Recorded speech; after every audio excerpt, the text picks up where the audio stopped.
When it comes to fantasy masterworks, there's arguably none more detailed than the writings of J.R.R. Tolkien.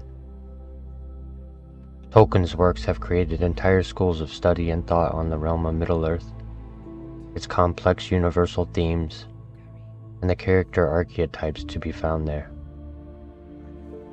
Today, we're going to kick off the new year by making an attempt to separate Middle-earth itself and the story of the ring, and focus on one character in particular whose every detail is sorely missing in the real world.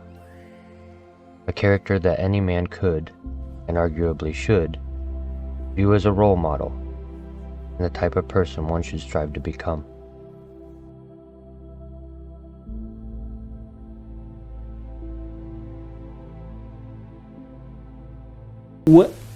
If you were to be remembered as the man who has made the Lord of the Rings, would you rather be remembered as a man who has said something or as a man who has made something? I don't think you can distinguish. The made thing, unless it says something, won't be remembered. Thank you. I've led an adventurous life. I've fought my battles, exiled myself to the wilderness for years, lived out epic love stories, and experienced loss on levels that cause fundamental change in your very existence. I've survived the trials of life through imagination and my gift of manifesting fantastic things into being, for myself, but more so for others.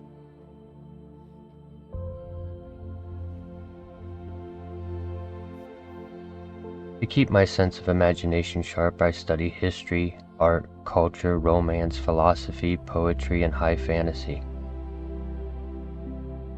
I make it a point to bring many elements of the otherwise fantasy world into the real one. I search the world for those with the same gift, the gift of bringing their dreams and visions to life, however whimsical. This past year, I spent the winter studying Tolkien, and during the solstice, I purposely spent time out in the winter night next to a campfire polishing my father's sword. The sword that hung in his study for many years. The sword that now hangs in mine, and will one day be passed down to my son. A now family sword.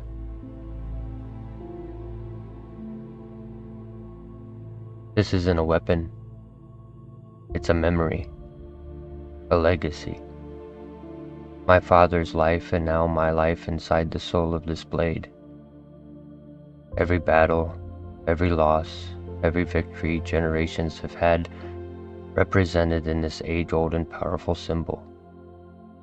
A call back to our ancient ancestors who actually carried and used them. And here we are, many generations later, alive and well, with traceable royal blood, a fact that my little sister uncovered some time ago when tracing our family history. I'll tell you all about that later. Almost all boys and men fantasize about this. What it must have been like out in the wild, sitting around a campfire with a sword in your hand. The practice invokes a genetic memory. Something stirs in the hearts of men when you put a sword in their hand. Very few of them actually do it, who have the real-world experience of sitting next to a fire, introspectively and almost ritualistically polishing a sword. And us boys all have our battle-tested fantasy icons and heroes when it comes to blades of all sorts. Swords, bows, axes. But there is one character who often stands above all the others, and that is the Lord of the Rings character of Aragorn.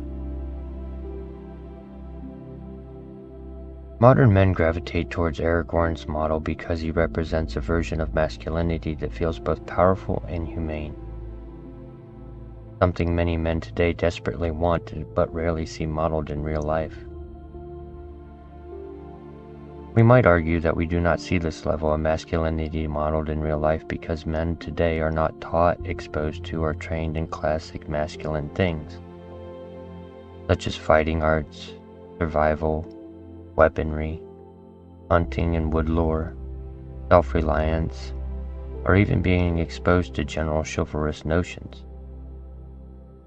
Instead, what we most often see from men today is the seeking and need of outside validation, overcompensation, mental and emotional weakness, lack of respect for women, or believing themselves to be something that they're not. All qualities completely antithetical to the Aragorn model. In J.R.R. Tolkien's realm of Middle-earth, Aragorn is often held up as the ideal man. Not because he's flawless, but because his strengths are balanced. Tolkien built him to reflect a complete, grounded model of mature masculinity with what I consider to be three main pillars of his personality: the lover, the warrior, and the king. All of which are grounded in the same level-headed, controlled emotion and self-discipline that Aragorn, above almost any other character ever created, presents in flawless fashion. There's something base and fundamental about Aragorn that transcends all of his archetypes and the role he is playing at any given time. A singular detail that is the secret to unlocking the power and potential of the character. I think I resonate with Aragorn because my own life has run almost parallel to his. I have lived out and learned from the same three roles throughout my life's journey in attempts to self-evolve. I've been and have experienced the same kind of relentless, unshakable love story that altered my very perceptions of the world and what matters most in life. A love that made me proudly poetic, soft, and protective. One that has grounded me and offered me a nagging sense of chivalry, even when it's to my own detriment and sacrifice. I've spent nearly a decade of my life self-exiled into the wilderness, mastering the skills of a woodsman and survivalist, mirroring Aragorn's role as Strider, the ranger. Animal tracking, medicinal herbs, foraging, shelter building, enduring the forces of nature and often getting humbled by the land itself. I've often and more recently leaned into the king archetype, playing the role of a community leader, unifier, and philanthropist, making connections, friendships, and establishing types of trade for the benefit of all involved. All the while keeping my own community and realm well protected from outside forces with a quiet and grounded form of strategy when dealing with opposition.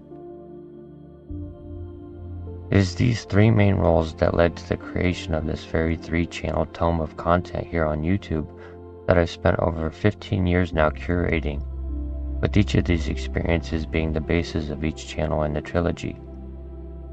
One channel for the lover, one for the warrior, and one for the king. Each very different in every detail, except one: my personal legend. So here in the darkest nights of winter, I dive into Tolkien and focus on Aragorn, his personality, traits, wisdom, temperament, and emotional state to see how I might better my own through it, this fantasy-level example of Tolkien masculinity that he meticulously created. In this study, I made note of 10 main points to Aragorn to reflect on and make an attempt to implement into my own life.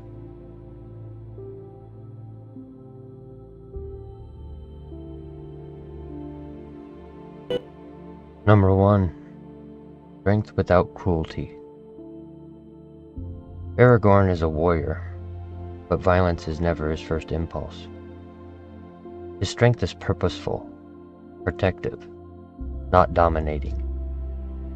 He can fight armies, but he also gently comforts the dying and shows mercy to defeated enemies. This balance, power paired with restraint, is rare and admirable.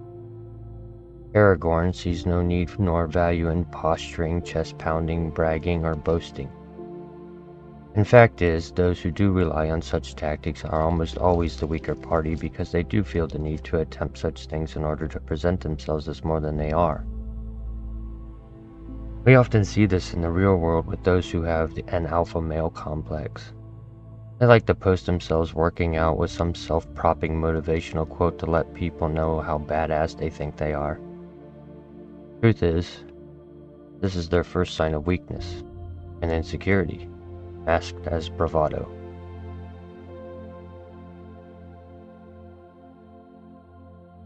Number 2. Humility paired with greatness. He is rightful king of Gondor, and spends decades living as a ranger in the wilderness, taking orders, blending in, doing unglamorous work. He never demands loyalty or reverence. Instead, he earns it by serving others first, proving his reliability, and showing respect to those beneath him. Aragorn is great because he doesn't chase greatness. This is one of the rarest qualities in today's social media-driven world, where notions like subscriber counts, followers, and view numbers are most often believed to be signs of greatness, when in reality they are often the first red flags of emotional and mental health problems. The emotionally driven need for signs of attention is the bane of the majority. It has become exceedingly rare to find anyone who is quietly driven, focused, and only in service of others. Number 3. An unshakable sense of duty. Aragorn consistently chooses responsibility over comfort. He protects Frodo even when the Fellowship fractures. He takes the path of the dead knowing that he might die. He carries the weight of Middle-earth's future on his shoulders. His sense of duty isn't rigid or authoritarian. It's chosen, thoughtful, and grounded in compassion. He will easily sacrifice his own wants or comforts, put himself at risk, or take on monumental challenges for the benefit of others before himself. Number 4. Emotional depth, not stoicism. He feels deeply and expresses it without shame. He mourns Boromir on his knees. He comforts Éowyn in respect for her suffering. He shows love openly to Arwen. Aragorn isn't the stereotype of a stoic male hero. His emotional intelligence is central to his strength. In the real world today, stoicism is often touted as a path of the warrior, and that of strength. But this is rarely true. What we see more often is stoicism being used as a label for the emotionally bankrupt who care little for anything at all. They do not show emotional strength, but apathy, disenchantment, and a disregard for others.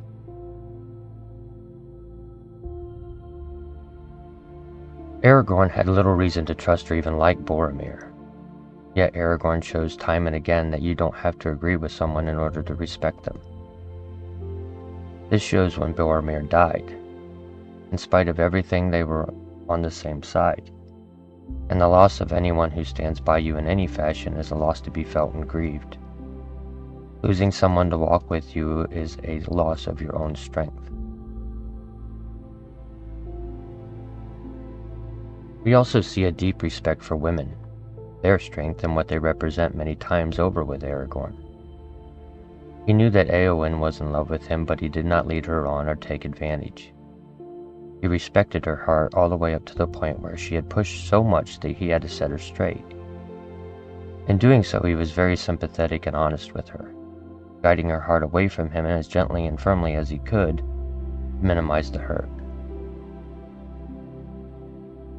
Aragorn holds nothing back when it comes to his love and deep respect for Arwen. This is his unbreakable and unwavering aspect, the one all-encompassing detail where everything he has ever learned or experienced, gained or lost, comes into play. It all leads back to his devotion and sense of service to her. Aragorn seems to purposely make himself feel less than when he is with Arwen, like a knight before his queen, a servant before a goddess, while she regards him as an equal in return. He listens to her intently, respects her wisdom and point of view, but he also hesitates when it comes to her ability to protect herself. For Aragorn, it's not that she can't, it's that she shouldn't have to, and that is his only conflict. Arwen is Aragorn's center, his ground to stand on, the source of his strength and his humility. He spends the majority of his life in service to the idea of making himself worthy of her, and in doing so becomes great in every way.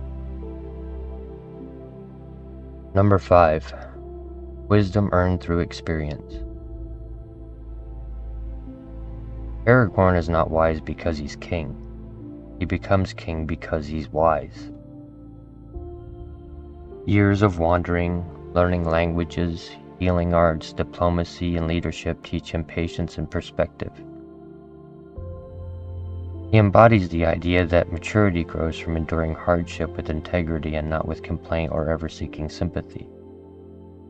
Aragorn would be the last man to ever get on Facebook asking for thoughts and prayers, or playing the victim to anything. He seeks no outside attention or validation, puts little stock in other people's opinions or judgments of him. Instead, he proves himself through self-reliance in his own actions, after which, nothing more needs to be said. We see many examples of Aragorn sitting alone in contemplation, reading books and even showing spiritual reverence and respect as he did at the altar of the Shards of Narsil. And here we might pull 3 aspects and practices out of the Lord to implement into our own lives. Time in quiet contemplation and being comfortable inside of your own head. Taking the time to read actual books for learning, inspiration, and growth. And shamelessly having some sort of respect and thought and practice for the spiritual. I myself have one particular stand in my home that holds many fragments of my life story on it from my own years spent wandering and learning it through first-hand experiences. Items that longtime viewers of my 3 channels tale could recognize and show respect for because they know the story behind them and where they came from. These items are kept like an altar to my journey, a source of reflection, introspection, and powerful influences, all kept among candles and incense and revered for what they represent. They are the illustrations of my life experiences, and some of them are the last pieces of stories that made me who I am today. I value the memories that they hold above all others. Candlelight and incense is how I show respect for my own past and the people who went on this journey with me. Number 6. Loyalty and devotion and love. Aragorn's love for Arwen is steady, mature, and unwavering. He never plays games, wavers between partners, lets desire override responsibility, or is so codependent in a relationship that he can't go without her for more than a few hours. The relationship between Aragorn and Arwen is a partnership of equals, grounded in respect and sacrifice. This sets him apart from many heroes whose romances are impulsive or shallow. When we look at how Aragorn is with Arwen, we are diving into deep, deep waters. Their love is on a level of religious in its nature, powerful, ethereal, and infuses everything around them. It is ever present no matter how far apart they are, and Aragorn is absolute and unyielding in this. How many men today feel the need to track their partner's every move, to know where she is and who she is with at all times, even going as far as to force them to turn on some type of location tracking so that they can check on where they are at any given moment. This is anything but respect or a healthy relationship.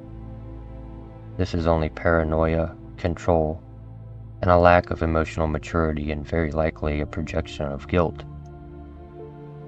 Aragorn would go for extremely long stretches not knowing where Arwen was, what she was doing, or who she was doing it with. But he actually trusted her, believed in her love and devotion to him. Therefore, everything else was irrelevant.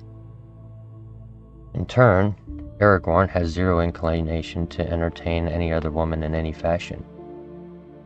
The only ground he offers in this is acknowledging and respecting beauty, strength, and desire for others' happiness. He sincerely hopes that others will find the same level of love and devotion that he already has. Between family, friends, and lovers, loyalty is the most valued commodity there is, an exceedingly rare quality wherein one will not allow notions like personal gain or gossip to put their loyalty to another at risk, even if it is to the detriment of themselves. Finding anyone who will unwaveringly defend you in rooms you are not in is almost impossible to find in the real world. In reality, fierce devotion, communication, and reverence for a lover creates an undeniable spiritual metaphysical bond that can be felt, even tapped into at times. I have experienced this myself in my own life, wherein a connection with another person ran so deep as to have shared thoughts, feelings, and even dreams. It's completely unexplainable by any sort of science, yet it happens nonetheless. It's a mystical energy that can be strengthened over time and completely severed in an instant. Once broken, the bond can never be re-established.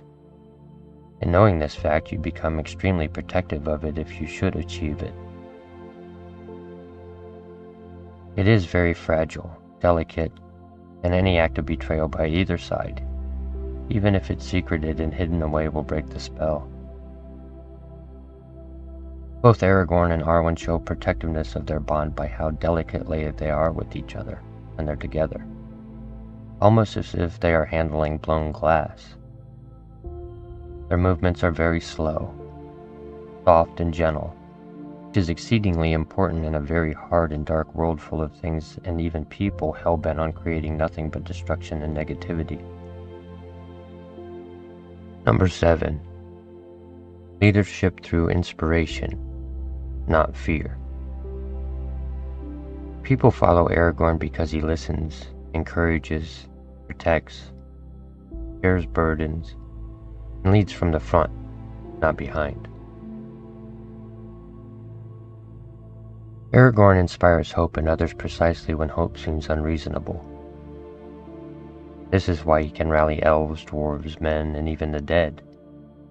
His presence makes others believe in themselves and what they might be able to overcome. Men like Aragorn have already been tried and tested 1,000 times over, and they have come to realize that through it all they endured.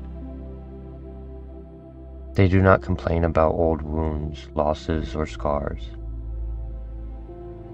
Instead, they try to learn and in turn teach those lessons to others. Every experience, no matter how devastating, is a learning experience that holds value. You extract a lesson, and you let the rest go. People in the real world would often be surprised at what they could live through. What sets many men back is the habit of keeping internal burdens to themselves.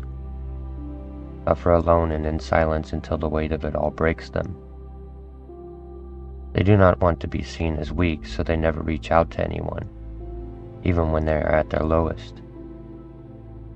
This point of view is a weakness. It's an ego-based bad habit that sets one up for failure. Sets them on a path to a foe that they will never be ready for. Themselves. There is no dishonor in acknowledging things that are simply beyond you, your strength, influence, or skill.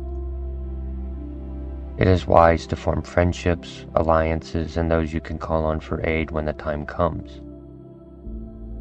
This is how wars are won. Not with some lone man standing in a field with no allies and nothing but an overinflated narcissistic ego, but in the power of numbers. Build an alliance who acknowledges challenges will come to you all, and vow to come any time one of the others calls for aid. This will help everyone included in all aspects of life, and the challenges it brings. You don't arm yourself after the war has been declared. You build your army so big that no one dares pick the fight. Number 8. He embraces destiny, but isn't defined by it. Aragorn knows his lineage gives him a potential future, but he refuses to rely on heritage alone. He purposely sets himself on a path to become worthy of kingship through choice, choosing goodness, choosing sacrifice, choosing humility, choosing to grow. Tolkien's point isn't that Aragorn is born special. It's that he rises to meet a calling through character, and that character can only be tested and forged through challenges and personal growth. Aragorn is not a man who is born with some superpower or divine blessing. He's literally just a man. In order to fight, he needed to train how to fight with those who would teach him. In order to heal, he had to go to healers willing to share their knowledge. In order to lead, he had to put himself in positions where he had to learn how to follow first. Aragorn rose because he always surrounded himself with people who were more than he is, and he always knew his place and respected the abilities of others. He never viewed himself as being above or better than anyone. In fact, he was never the best in any group. He may have been the best man for one aspect of the group efforts, but never as a whole. This detail of Aragorn's character is highlighted at the end of the trilogy in the Tales After the Ring. He's quoted as telling the hobbits, "You bow to no one." And after the trilogy, Aragorn deemed that no tall man would ever set foot inside of the Shire, even though the Shire was under his rule. He respected this so much that even when he wanted to visit Sam, he would wait at the border for Sam to come to him. Even as king, he would not disrespect the wants and privacy of the Shire. He was not above them, not in thought or in practice. Number 9. He heals as well as he fights. The hands of the king are the hands of a healer. This uniquely Tolkien trait completes Aragorn's character and is arguably one of the aspects of his being that earns him the respect and kind of power and status that can only be gifted by others. Not a crown.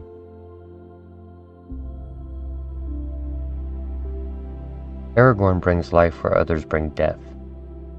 His ability to heal, physically, emotionally, spiritually, is what truly makes him a great king. He symbolizes the ideal masculine balance, strength that destroys evil, and compassion that restores the world.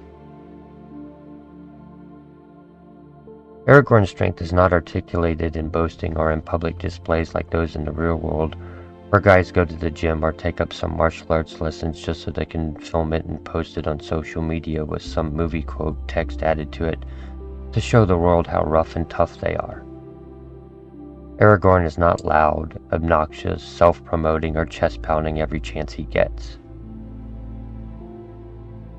Aragorn is quiet, calm, reserved, and coiled.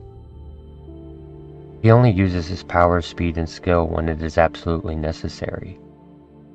He conserves his energy and strength, hides it away, never uses it to prove some point or gain some sort of public image. No one is ever able to perceive what this man is truly capable of, yet they instinctively fear it, even if they would never admit to such hesitation. Aragorn presents himself as a man who anyone in need could go to for advice or aid, and they know in doing so that they would retain privacy, discretion, and respect. He understands suffering. He knows pain and the multi-level damage it can cause if not treated. He is aware of weight and burden, and the simple fact that this cannot always be overcome alone. He has seen the effect of broken hearts, broken swords, and broken shields. He knows the impact of betrayal, and he acknowledges that no matter how trivial things might seem on the surface, or in some misguided tactic of self-preservation, everything matters. It may not matter much to him personally, but it matters to them, and he always respects that. You're only as strong as the people you surround yourself with. In healing, tending to and caring for those in need and the burdens of others, you not only make them stronger, but yourself as well. In treating others, you learn how to treat yourself. In addressing their stresses, you address your own. In acknowledging their moments of weakness, you see your own.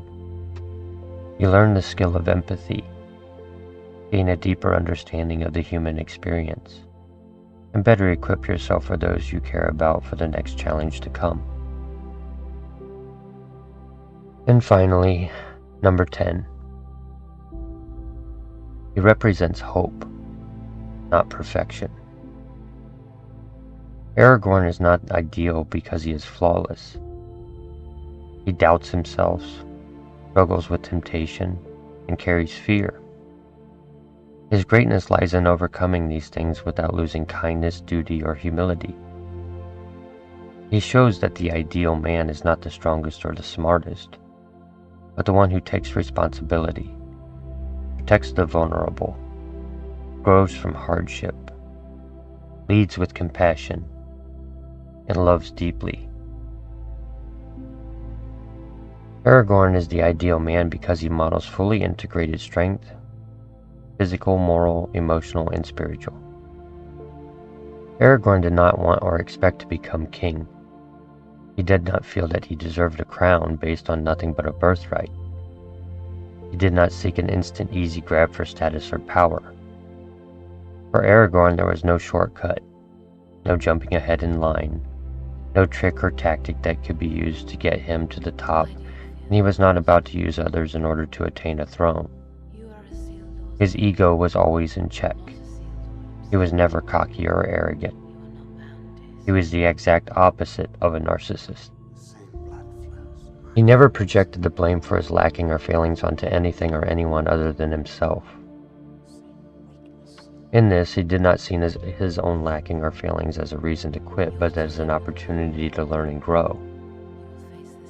Thus, he sought out those who could aid him in his self-education, learning, and experiences, so that he might not have the same lacking or failing in the future. Aragorn understood that it's okay to be ignorant, or even wrong, but it's not okay to stay that way. And this process of self-improving takes time. A lot of time that demands trial and error over and over again. He was acutely aware of what is worth holding on to, like love and companionship, and what should be let go of, like pointless drama and negativity. Aragorn viewed life from the perspective that no matter your status or role in the world, we are all facing off with the same things, the same challenges, the same evils, the same darkness, and that the only way these things will ever be truly overcome is with understanding, humility, kindness, and unity. That we are all fighting the same war against the same enemy, no matter how divided we may seem in our differences, beliefs, or points of view.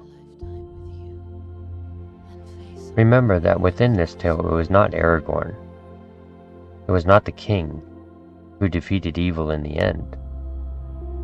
It wasn't a great warrior, a divine being, a prophet, or a wizard. It wasn't even Frodo who went through all of that walking just to get the ring to Mount Doom.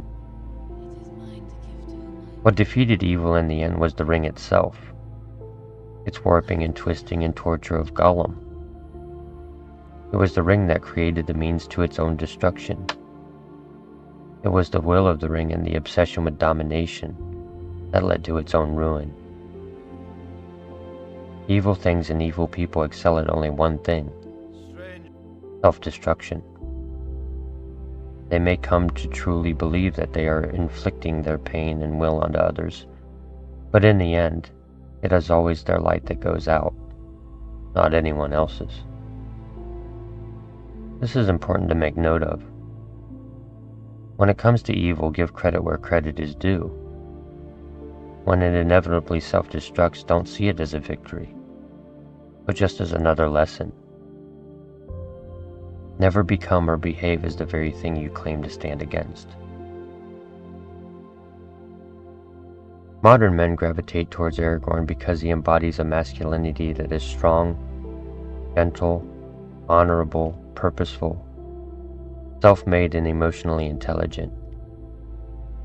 He makes men feel that masculinity can be good, even heroic if applied in proper and sometimes in poetic ways. A presence, poise, and confidence gained through learning, humility, and simply enduring. This is a character that calls back to our ancestors who knew what it meant to be sitting around a fire with respected friends and a sword in your hand. Even in the modern age, something deep inside our genetic memory awakens when a man holds a sword in his hand. No other weapon ever created invokes such ancient memory. In spite of any claim to the contrary, all men also have, somewhere in their story, their own Arwen. No man, no matter their deeds or repute, has ever been stronger than when kneeling before his one queen, which is a practice I believe more men should take up.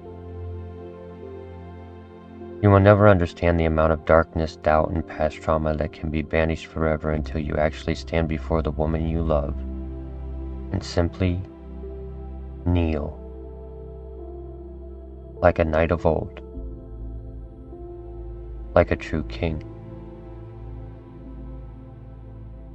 You will never feel more powerful, more complete, or more like Aragorn until you learn how and why to kneel, and be proud for being granted the opportunity and ability to do so. In truth, men are not built to rule. We're built to serve. Our physical strength, our emotional state, our base male psychology.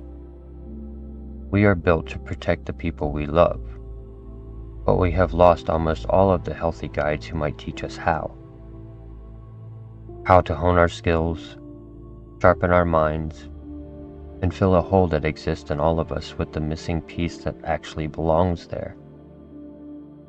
Yet even if we do come to realize what is actually missing for us, there is the often exceedingly long quest to find it.